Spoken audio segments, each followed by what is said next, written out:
Welcome back to deTuned. Hope everyone had a stellar weekend.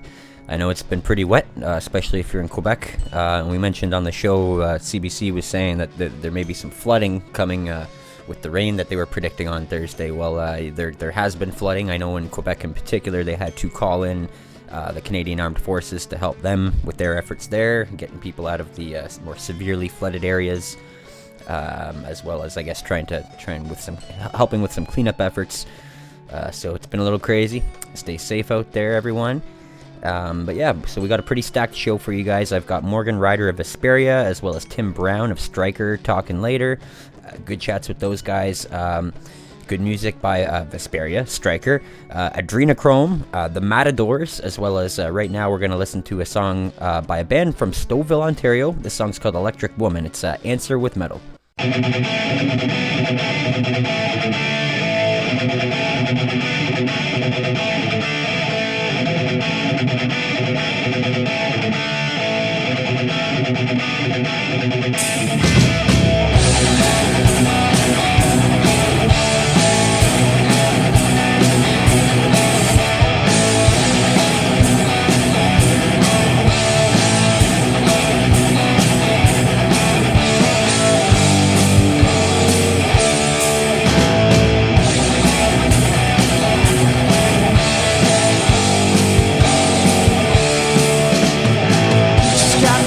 Running through her eyes, a single glance at her and I go blind. Electric charges pulsing through my veins, a static charges driving me insane. Electric woman, come out to play.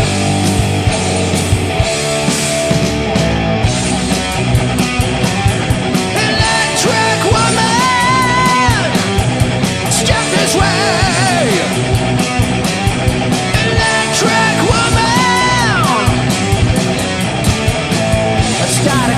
leaves you paralyzed and checks your fear through a soul inside. Blood flowing faster than it ever could. Full body breakup, never felt so good. Electric woman, come out to play.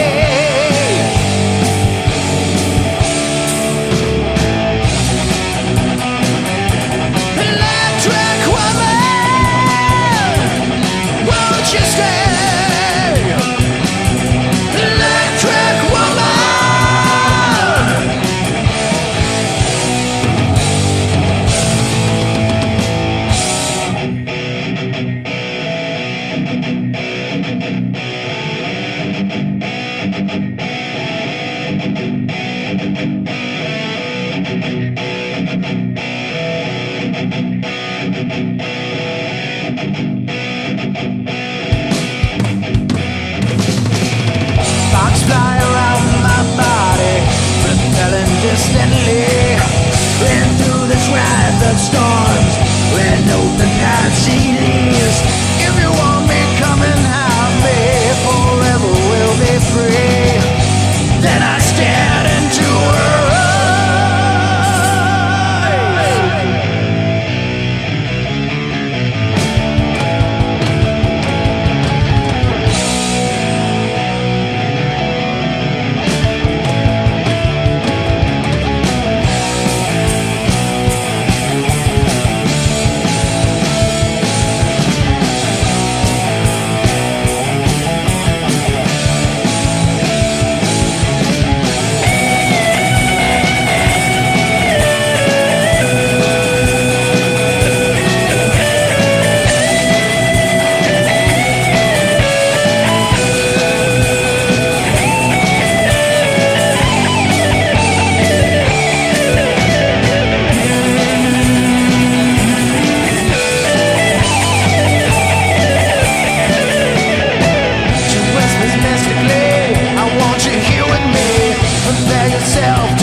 Welcome back to deTuned. I'm your host, Adam Peach, and so just going to go right into this here. 4 major U.S. networks have banded together to reject Donald Trump ad that brands them as fake news. The ad's called America is Winning. It's a 30-second commercial ad, basically just tooting some of the things that Donald Trump has done in his first 100 days, positive things, if you will. In the ad, it also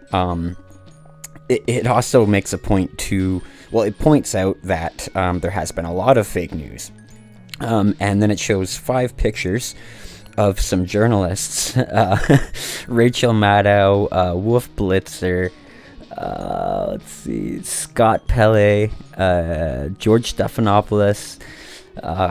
So it's pretty funny, because now obviously, like I said, these networks have rejected the ad. They're not going to play it, probably for obvious reasons, considering that it is actually smearing some of their more popular news anchors right in the ad. So I can see, I guess, how they wouldn't want to play something that basically shames themselves right on TV. But you know what, at the end of the day, maybe the Trump administration knew that it was going to be rejected and just thought that it was absolutely hilarious to just throw this in their face and say, hey, we're running this. What do you guys think?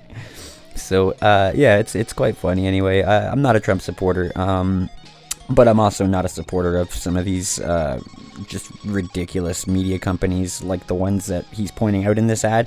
I think it's hilarious, the whole battle between CNN and the Trump administration, and well, CNN with CBS and NBC and all these guys. It's pretty funny to watch. It's great entertaining TV, that's for sure. Anyway, sit back and watch the shit throwing contest. Right now, we're going to go right over to Biff with some concert listings. What's up, Biff? Not too much, Adam. We got a decent lineup for music this weekend. Fuck yeah, bud. Go ahead and... All right, so let's go ahead and take off on Tuesday, May 9th. We got Shining, Revenge, and Wolfhammer, 8 p.m. at the Garrison in Toronto. That's going to be a fucking sweet show right there. Oh, yeah. Fucking Thursday, May 11th, Miss May I with Obey the Brave, Auras, and Full Dead. Full Dead's a great band. We've played with them before. Nice. 7 p.m. Doors at Club Absinthe in Hamilton. Then in Toronto, we got Goat Whore, Empyrean Plague, Astaroth Incarnate, and Sinisphere. That's at the Garrison. Serious 7:30 lineup. p.m. And moving on, we got Friday, May 12th. Miss May I is playing again in Windsor. So if you can't make it in Hamilton, you can make it in Windsor. Obey the Brave again, and I think there's more that's to be announced. 6 p.m. at the Backstage in Windsor. And then in Toronto, we got Shed the Skin, Faith Extractor, Blood of Christ, and Six Swords at 7:30 at Nocturne. And then Sammy K live at the Atria with the Photogenic. That's at the Atria again. Oshawa, 9 p.m. And then the Rock Pile in Toronto, 9 p.m. Strictly Status, Muffin Catalyst. That's going to be a sweet show, too. And then Saturday, the 13th, we've got Backlash with Thon Valley, Underlier, and The Curse of Turan at the Diesel Room in Oshawa. And that's just above the Atria, same building. And then it's the Rivoli in Toronto, 9 p.m. We've got the Dare Not. Again, that's the Rivoli, 9 p.m. in Toronto. Nice.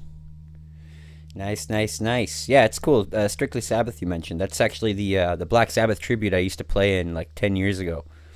Oh, really? You never mentioned that. Yeah, they weren't called Strictly Sabbath back then, though. We used to be called actually myself and Steve Grisbala. He's the Aussie guy, the singer in the band. He's been singing Aussie for years. He's really good. He had an ad up at a Long and McQuaid around here, so I had just gotten out of a high school relationship there, and I was looking for a band and something to occupy some time. So I replied to his ad, and then we hooked up from there and started started playing all over, and then we met Brian Fontes, who's now the lead singer of Last Bullet. And believe it or not, for anybody who doesn't know, he's actually Mr. Fontes is actually quite a good drummer. I guess it just he doesn't show it off so often anymore, but now he's just vocals and whatnot. But yeah, so that was our band, man. And then it's a totally different lineup now, different name as well, but he's still doing it, and it's a great show. I would suggest anybody go check out Steve Grzbala and Strictly Sabbath. It's weird, Adam. The night I actually met you, I was playing in a Sabbath tribute band myself. Look at that. Look at that. Garage band, old dudes that I found, and I was going to go see a Python show later that night, and fucking went right there. Fucking A, bud. It's cool. Sabbath brings us all together. I was talking to Scott Middleton about this too last week. Same thing. Everybody loves the Sabbath. All the metalheads have got a soft spot for the Sabbath. I've never met a person who's been like, nah, I don't like Sabbath. Yeah. Well, I mean, I've met them, but they ain't my friend. Right. Well, thanks, Biff. Next week, more concert listings with Biff, and we're gonna go right into some music. So coming up next, we got a discussion with Morgan Rider of Vesperia. Going to be talking about everything from touring and the couple of projects that he's been a part of, as well as a little bit of homemade mead making. And but first, we're going to check out a cut off of their 2015 release. This one's called The Western Tempests by Vesperia.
All right, so I'm back here with Morgan Rider. He's from Vesperia, formerly Crimson Shadows. Morgan, what's up, buddy? Always something up, man. Today's a good day. Just working on some new stuff and trying to get this new album finished, really. Fucking A, man. It's fucking freezing out there today, though, so I guess good day to be inside writing. Definitely, man. It's nice and cozy in my studio here. Yeah. Not patio beer drinking or patio mead drinking weather, for that matter. Yeah, no, I'm. It's a little thunderstormy out, so it's not the best for that. Yeah. So what's going on, man? You guys are, I guess like you said, you're working on new music. I know you guys got a killer show coming up actually in Hamilton. I think is that June 24th?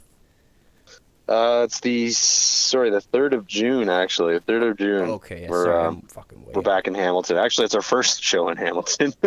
Back in Hamilton. We're playing. Sorry. Sorry, we're playing at the Absinthe with Razor and Anvil and Skullfist and Monarch Woods. Yeah, it's a serious lineup, man. That venue actually is great too. You guys are gonna love it if you never. I can't believe you guys haven't been to Hamilton either. Myself, it's I think a lot of people skip over it sometime. I was even told by a guy at a Toronto show once that like, oh, Hamilton's okay, and I'm like, you just gotta get the right venue there, man. And I'm telling you, it's you can have a real banging night.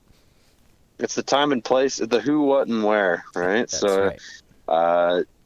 Yeah, the lineup's strong. The venue's a good place. Actually, I saw Encephirum there like a decade ago. Nice. Their first tour over here, but Fuck yeah. And we've never played Hamilton before, so it should be interesting. We've always had people coming out to our London shows or our Toronto shows whenever we're playing in that area. Sure. So it'll be interesting to actually be playing there and see what sort of what crowd we can begin to build there. Yeah, no, for sure. They're a good crowd, man. Well, and the crew over at Absinthe is really cool too. You got Benjamin, Billy, Marco, and then they got a wicked sound guy there too. I think you guys are going to be real happy with the sound. Steve Haynes, he's a producer from Hamilton, but also I think one of the main sound guy, I believe, at Absinthe. He's quite the sound wizard, so you'll be happy, I think.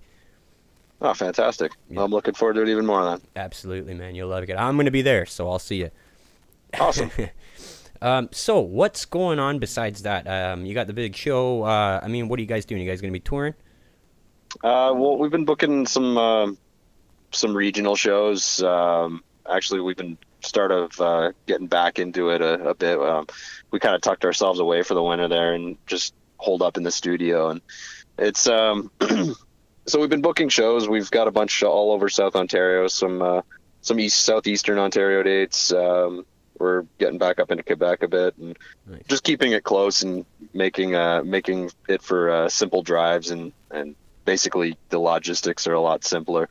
We had a Kickstarter campaign last year. We did a couple tours, one with Kalma, one with Necronomicon, and we've been back and forth between touring and working on the album. And for this particular album, we've actually been working with a producer for the first time ever, and we're in this big fancy studio, and we've been experimenting with a lot of different sounds and different techniques when it comes to what's going on in our sound. And I think this album is quite a few steps above anything that we've ever done or ever endeavored to do, because the way we've approached it is a lot different than I'd say a lot of modern metal bands are going about it. And it feels and sounds real rather than a mechanical album. So that's what we've been working on recently, actually. Nice, man. Nice. You bring up a real good point too. I was talking to Scott Middleton from the Cancer Bats about this on the last show, and that's pretty much what he said. Like, I mean, he was a guy too that he got out of recording school, so like yourself, they produced did some self production there, and it was great. But he said they started working with some other people, and I guess their label, and it's interesting, right? It's a new journey. You've got new people giving you new sort of insight on how to look at your work and how to approach it. So it's an interesting process, right?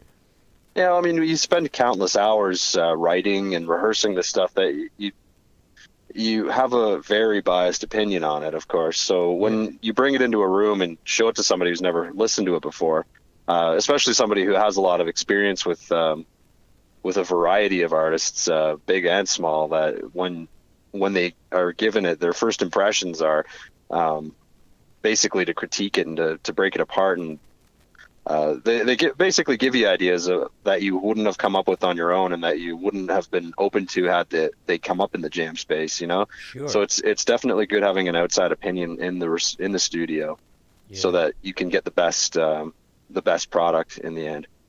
Yeah, that's cool. That's really cool, man. I mean, it's cool you guys are doing that. You guys are trying new things. It's really great to see that you're busy. I mean, you've created or at least been a part of some pretty cool projects around here, man. Crimson Shadows. You guys went to Vakken, and then lo and behold, you got really busy with Vesperia, and then you ended up back in Germany winning Vakken again. So I must tip my hat off to you, man. You're really representing Canadian metal, and you're doing it, man. So I'm proud of you. Thanks, dude. It's Canadian metal is an often overlooked and often underappreciated variety, and it's I mean, it's not represented nearly as much as what people would like it to be. I mean, you've got your legacy bands. You've got like Anvil and Razor, and you've got Exciter, and I mean, then there's some more modern ones like Strapping Young Lad and Devin Townsend, and I mean Quo Vadis. But I mean, in the global scene, Canadian metal. I mean, you go to like Austria. I remember I was there with Crimson Shadows, and we were chatting with some dudes about their favorite bands, and they're like, "Oh yeah, Sacrifice is one of my favorite bands," and I'm like, "Yeah, those guys are from our hometown, eh?" And they're like, No, they're from Los Angeles, and it was kind of back and forth a bit. It's like, no, they're fucking Canadians, dude. So you gotta convince them. even if there's like a massive band that is has a following overseas or abroad, they're still thought of as just like a North American band. I mean, and the general like metal populace don't really understand or really know Canadian metal, so it's definitely cool to be going out and holding that flag sometimes, you know. That's interesting. Yeah, I guess it's like America, right? It's just like one whole. It must be LA or New York. Yeah, I mean, yeah. Yeah. Well, what's that like touring out there? I mean, how are these guys out in Europe? I mean, I guess crowds are decent. A lot of metal fans. Is it kind of like Canada, where it's a little more narrowed, where you get like your death metal fans versus your thrash, or is it all more just grouped together? You have a bit of everything over there. Honestly, it's like it's like different colors on a palette to them. It's nice. And it's more of an. I mean, it's a lot less obviously blue collar over there. It's a lot less working class, and there's a lot more appreciation for the arts and a variety of other structures. But but metal is a lot more widely regarded as a legitimate art form rather than just a bunch of angsty teenagers, as it is portrayed very widely over here. Yeah, it's I mean, it's starting to get more recognition, and you're seeing like award shows picking up like metal artists, and that's for various whatever over here finally. But over in Europe, I mean, it's had a lot more time to mature and develop, and I think it's a lot more widely respected. So the audiences over there, it's a little weird. Like some places, I mean, it feels a little more like home, like it's a big party kind of thing. Everyone's out after a long hard day or week or whatever at work, and they're basically just unwinding. I mean, a lot of the places in Poland I found were like that, and but generally, I mean, it feels like you're being looked at like a piece of art on the wall, you know. And people will come up to you after, and they'll offer you their thoughts, and they'll tell you what they thought of your performance and what your strengths and weaknesses are.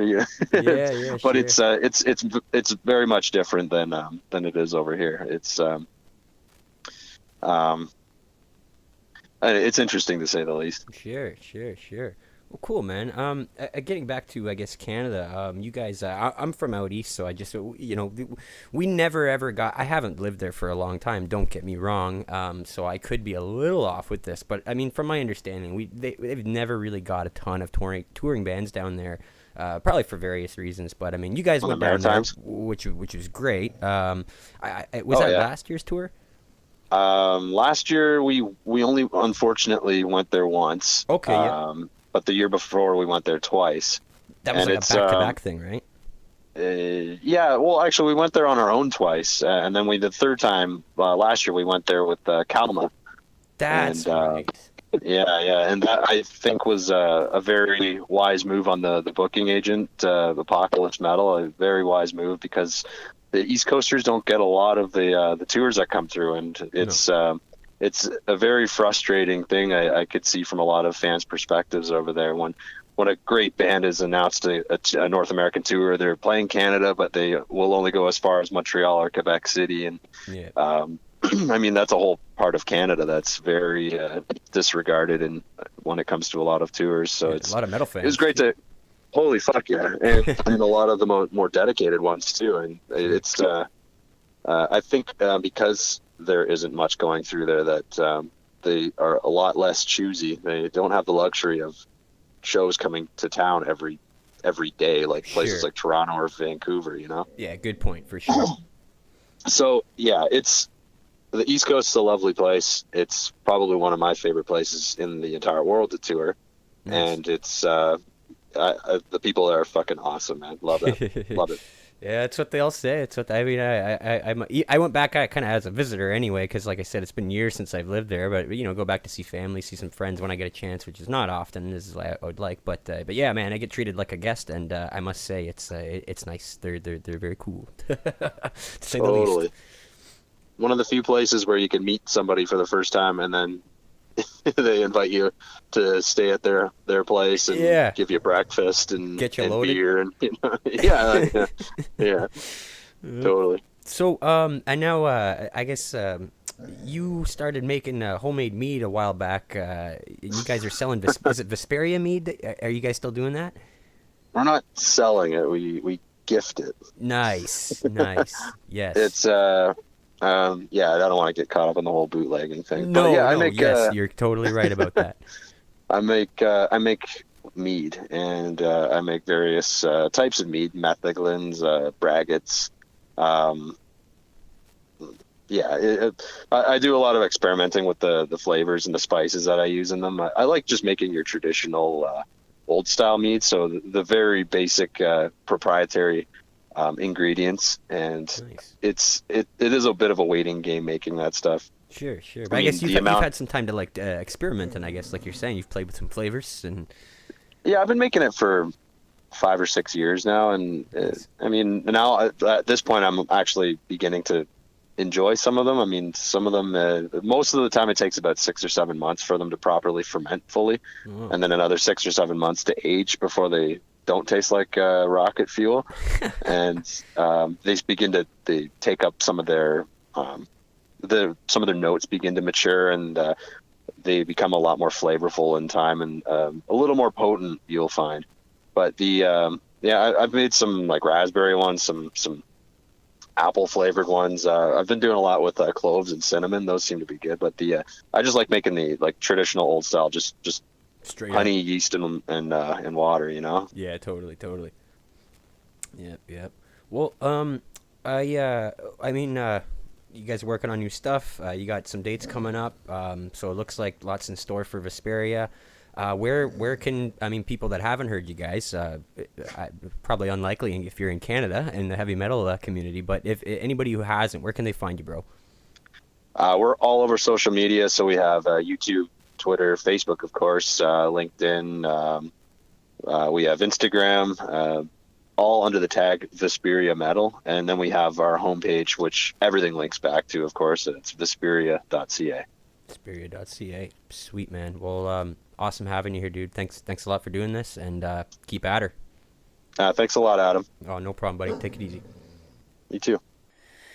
All right. Well, there you have it. Morgan Rider of Vesperia, and I think we're going to see lots more in the future from Morgan and Vesperia, so that's good. All the best to him and those guys. Speaking of people we should be seeing more of, we're going to play a song by a band from Aurelia, Ontario. They're called Adrenochrome. This is off of their 2015 Tales from Adrenochrome album. I haven't seen much of these guys lately, but if you're listening, guys, we need more Adrenochrome, I think. Metal needs you.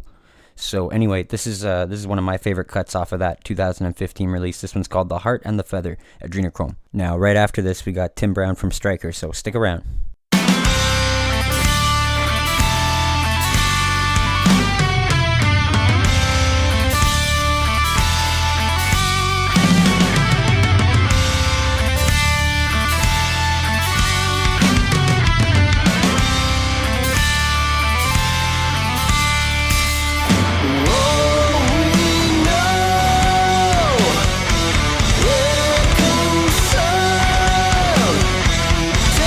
Stay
All right, welcome back. I'm here with Tim Brown from Stryker.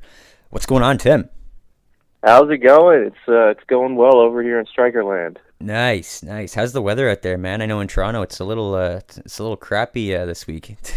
Well, it was kind of crappy the last couple days, but it's actually really nice out today. And by the end of the week, it'll be I think plus 25 or something. Nice. And so it's patio beer weather, just in time for playoffs. Hell yeah, touring weather.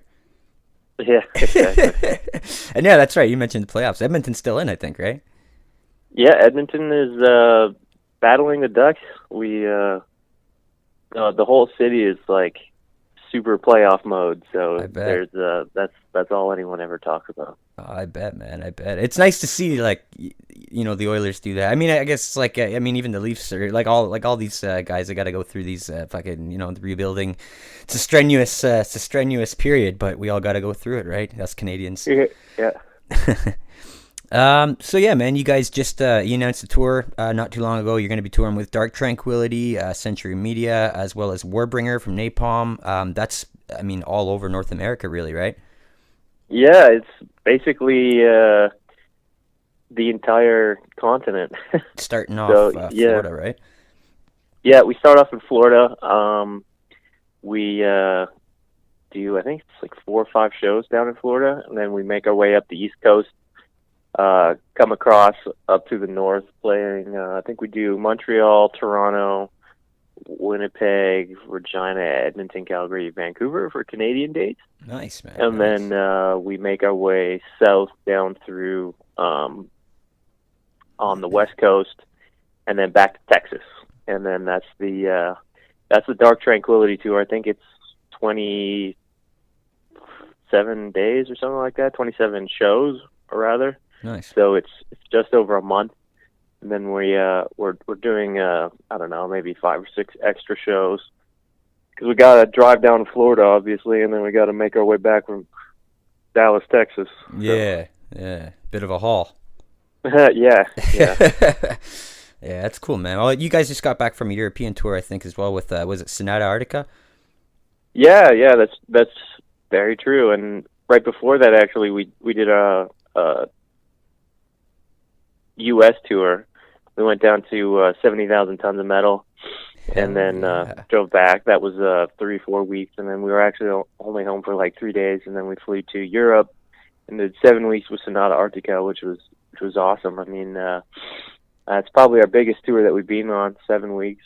All the shows were great. There was lots of people at all the shows, and it was cool too because we've been to Europe, I don't know, maybe close to 10 times now. Yeah. And so we usually end up playing, whatever you go to Europe, you always end up playing in Germany a lot, which I love. I mean, I love going to Germany, but on this tour it was cool because we got to play some new places. Like we've recorded albums in Sweden, but we've never actually played there.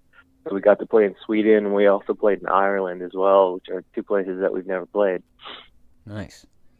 Yeah, it's awesome, man. It's awesome. I guess I hear the crowds are just absolutely awesome out there as well.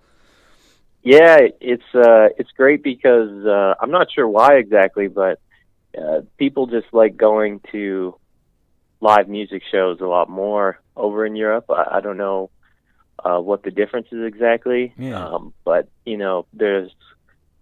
it doesn't matter who you are. Like every band, when you go to Europe, the shows are just better because there's more people there. So if there's more people, that means you get treated better. So like there's really nice catering. All the venues have showers and stuff. Oh, nice. The lights are really good. The sound is good. The local crew is really good. And I mean, there are places like that in North America, but they're few and far between. Yeah. Yeah, well, you get into like I guess what they call like DIY venues. I don't know why. I mean, I know why they call them that, but it's a shitty name to call them, I guess. But anyway, yeah, you get to the more DIY stuff where you bring your own lighting, bring your own equipment, backline, and all that, yada yada yada. But you're right, man. There's a lot of really really nice venues out there. That go the whole 9, right? I mean, they got the good sound, they got the good lighting. Yeah. It's cool to hear, I guess, with those guys in Europe. I guess I mean, maybe it's an appreciation. Who knows, right? But it's cool to hear. Yeah. So I mean, do you guys party hard when you guys are out there, or you guys take it easy before shows, or you guys just like you guys go full rev? So We go hard. So I mean, compared to the other bands, yeah, we were going pretty hard. They always got mad at us because we drank all the beer, and we'd often drink everyone else's beer too. So Nice. that was always funny. Well, it's snooze you lose, right? I mean, Yeah. Well, that's cool, man. Like, I mean, how do you guys prepare for? I mean, is that what you do? You just go full, go hard, like throw caution to the wind, and that's how you prepare for each show. And I mean, or do you guys have to take like a couple of hours of like quiet time to prepare for the madness, or what? Usually, I like to warm up. We all warm up before the show, obviously. Yeah. Our warm-up procedure is generally maybe like an hour to half an hour before the show starts. I'll start like running through, getting my hands warmed up, running through guitar solos that I play at night, warming up my voice. I mean, everyone's a little different because we're all on different instruments. Sure. So, but generally you want to get the blood pumping. You want to get your head in the game. But yeah, usually have a few beers, loosen up, and then let her rip. For sure. So, I guess being that being said too, I mean, I'm a local amateur musician myself, but for anybody else out there, right now it's kind of a weird period because a lot of artists are doing more independent stuff as opposed to trying to get signed in like the next big break kind of. That mentality is kind of getting old school now, and I guess what I'm asking is, what's it like to have like your style that you guys fucking cemented? And you're really pushing that, and people are loving it, man. Like you guys are really making some noise worldwide, really. So I guess, how does that feel, man? To be able to actually have your thing that you're able to hone it your way, and people are just loving it. How does that feel? It's got to be awesome. It feels great. Yeah, I mean, I've been in other bands in the past, on labels, or even Stryker's been on a label in the past. Yeah.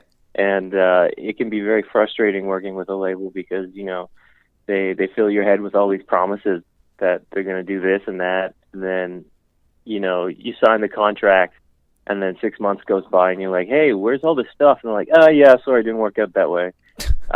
So it can be really difficult to work with a label. I mean, oftentimes they'll put your stuff out, and I mean, record sales aren't anything near what they used to be these days. I mean, people will just listen to it on Spotify or YouTube or any of those streaming things.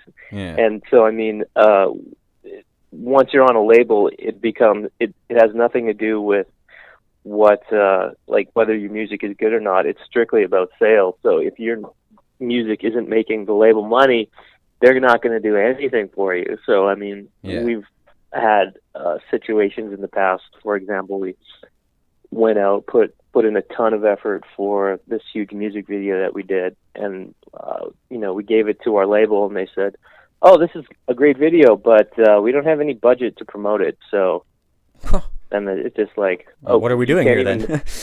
Yeah, you can't even make a Facebook post about it. And it's just like, no, we can't do anything. It's like, what the hell? Yeah. What is the point of even being on a label? I mean, we spent like tons of money on it. That was our most expensive music video to date, and it's very frustrating. But yeah, I can imagine, man. Being independent is great because we can do whatever we want, whenever we want, however we want to do it. So I mean, before we'd make demos and you'd have to send to the label, and they'd be like, oh yeah, okay, this song is interesting, maybe, or they'd say, oh, I don't like this song, maybe you should change it.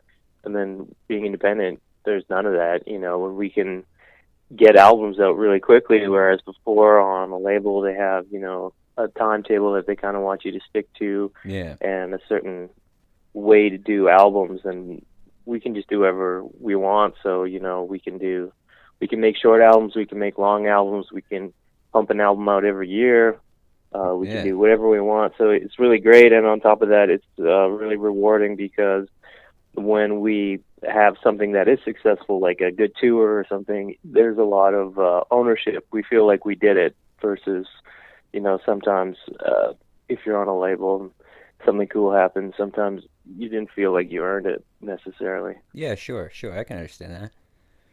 Yeah, well, that's I mean, it's interesting. It's the change of the times, I guess, right? I mean, it's definitely different now. It's I mean, label like you said, labels. It's all about sales, but sales is an interesting thing too now because, like you said, you got Spotify. There's YouTube. I mean, guys are uploading stuff. There's pirating. It's tough, right? So Hmm. it's definitely independent is it seems to be what's and guys like yourself. It's better for the artist because you're pushing what you love and you're not having to be dictated by someone, basically held back. It's not even just so much having a hand in your pocket. It's just having your your work is basically getting stepped on until whenever somebody decides. Yeah, yeah. Well, I mean, another interesting thing that I don't think a lot of people understand is when you're on a label, you have to buy your own music from the label in most Yes. cases. So it's like, oh, we have this sweet tour that we got. We need some merchandise. And then you go to your label and you're like, yeah, I need, I don't know, 500 CDs. And they're like, okay, that'll be like €7 a pop. And you're like, what? You mean we have to buy our own albums for like $10 a CD? Wow. So, I mean, obviously, deals are different with different, artists and For this sure. and that, but it's not uncommon if you're signed to a European label to have to buy your own copies from and they can cost anywhere from €5 to €7.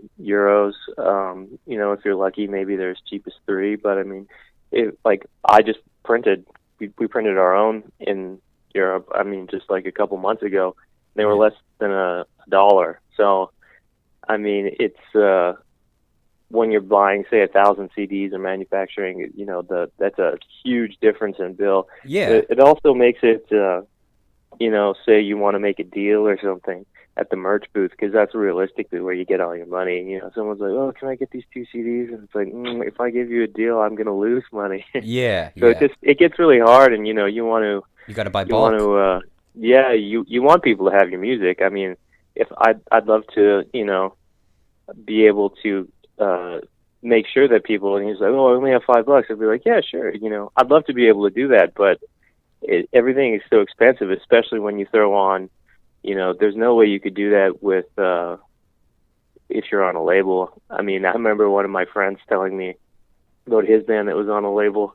They were on tour, and their singer, who's not the sharpest tool in the shed, they had some promo discs to give away, like it was just a single. Yeah. And then so the guy was like, yeah, you can give away the single, the promo disc, but don't give away our CDs because those cost us like $10 or whatever to buy from the label. And then the singer, of course, gave away all the promo copies and then started giving away the actual album. And it's like, you just cost us like $500. Yeah. Oh man, yeah. That's what I find is the business aspect gets completely lost. Like with new bands, especially that come about and they want to get started and get going, and it's like you really got to treat it. You got to treat it with that business mentality at least a little bit. I mean, you gotta income is important, and like we're saying, I mean, labels may not be your big ticket if you are lucky enough to get some attention from one, right? Yeah, basically, I mean, as soon as you kind of put together a tour that's longer than 3 or 4 days, longer than a weekend, it very much starts becoming a business. I mean, I remember earliest Striker tours, it's kind of about having fun and stuff, which it always should be, but Yeah. you quickly learn it's like, okay, well, maybe I shouldn't be playing in the middle of nowhere on a Friday night and losing a ton of money, because I mean, when you're out on the road, you have to pay for hotel, Yeah. you have to pay for gas, you have to pay for food. I mean, these things, you can't just not eat on a day or not pay for gas. Never mind if you You're got gonna bills get at sick. home, right? Yeah, so I mean, all these things add up, and it's you definitely have to watch the business aspect of it.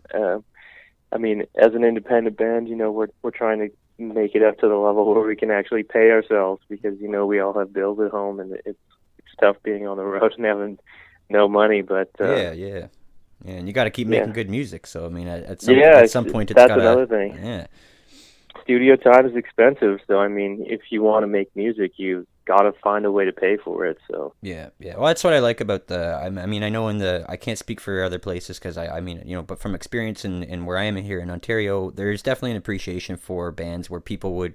I don't think there's a problem pirating when it comes to the more independents, which is nice. I'm sure it's out there, like everything, but it's nice to see people buying albums, buying vinyls. Vinyl sales are I guess going decent probably for independent bands on tour. yeah, actually, I think it's about equal between vinyl and CD. So our new album, we I guess it was on Stand in the Fire when we were out on tour. Usually our last US tour, we sold about an equal amount of vinyl of the new album to CDs. Cool. So it's cool to see. I mean, people are really interested in it. It's like a collector's item thing, and it's bigger. The art's bigger, so you can kind of get a little bit more appreciation of it. It's that's one of my favorite things about it. Yeah. So, you guys were also in a music video contest, or you're still in that contest, or is it we're still in that contest. Voting ended like 3 minutes ago. Oh shit! We're damn. So, yeah. All right, cool, man. So, I mean, when do you guys find out? Any update on that? I hope in the next week or so, something like that. Sweet. Yeah. Oh, look out for it. And I guess where can we find you guys? I mean, obviously Facebook. You guys got a website now, right? Yeah, we have a website. It has all of our social media links. It has links to our store. It has links to tickets for live shows, all that fun stuff. And that's striker-metal.com. It has all the links to like our YouTube, Instagram, Twitter, all that fun internet stuff. Sweet. Cool, man. Well, listen, Tim, it was a real pleasure talking to you, man. Can't wait to see you guys when you come around here. Awesome. Thank you very much. No problem, buddy. You take care. Cheers, you too. Bye. Cheers. I strongly suggest you guys all go out and check out their new release that was released back in February. That's the self-titled album by Striker, and it's quite a doozy. And actually, we're gonna check a cut out from that album right now. This one's called "Former Glory" by Striker.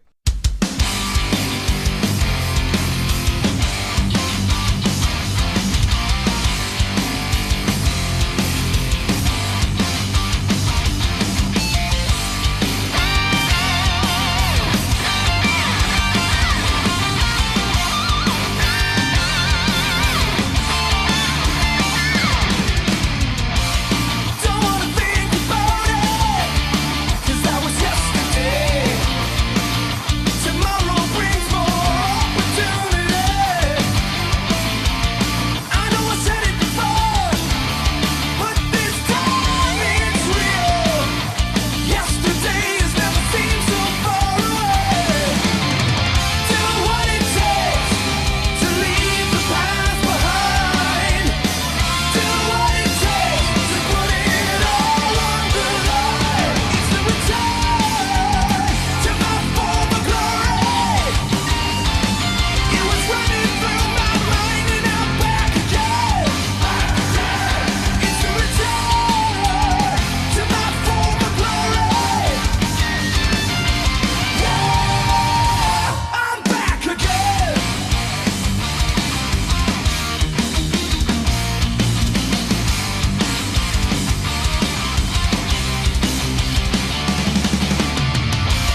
Well, thank you guys again for tuning in. This is deTuned. I'm Adam Peach. Make sure you guys tune in on Thursday because we've got Steve Grimmett from Grim Reaper. We're going to be chatting with him, just about his recovery, and he's got music he's writing as well. He's going to be playing some dates, so it's good to hear from him. For anyone who doesn't know, he actually just he had part of his leg removed while he was on tour in South America after he was diagnosed with a life-threatening illness. Had he not gotten the operation, it may have killed him. So anyway, he's been through a lot, needless to say, and but he's in high spirits. He's doing really well. It's really inspiring. So I was lucky enough to get him for a chat, and we're going to play that for you guys on the next episode of deTuned, which will be on Thursday, so look out for that. Right now we're going to change it up a little bit for you guys to end the show. This is Black Roses by the Matadors out of London, Ontario. Have a great week, everyone.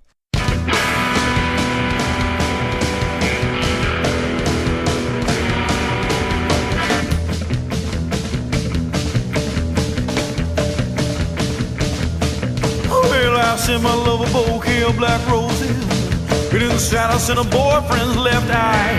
And inside the letter that I wrote her, said I thought the boy should see you one last time. Yeah.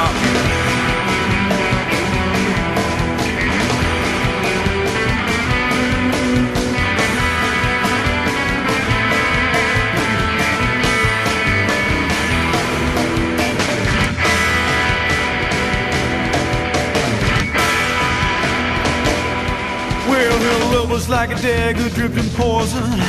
In my love created evil, there is no cure. Well, sometimes I find that in the middle of the night I get the urge to go creeping round her door. Look for my house in the shadows tonight. Listen for screams in the dark. Oh, we could not find it, there's nothing could hide. For tonight I come to leave my mark.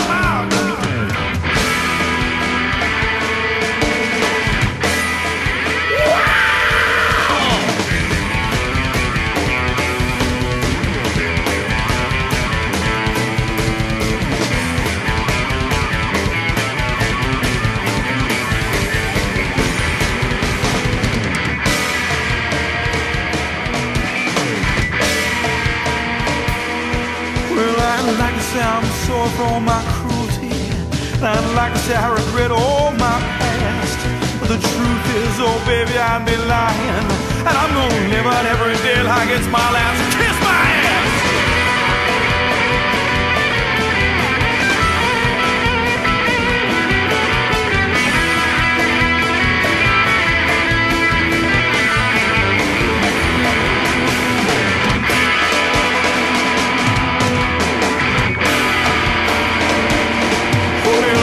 My love a bouquet of black roses, and inside I sent her boyfriend's left eye.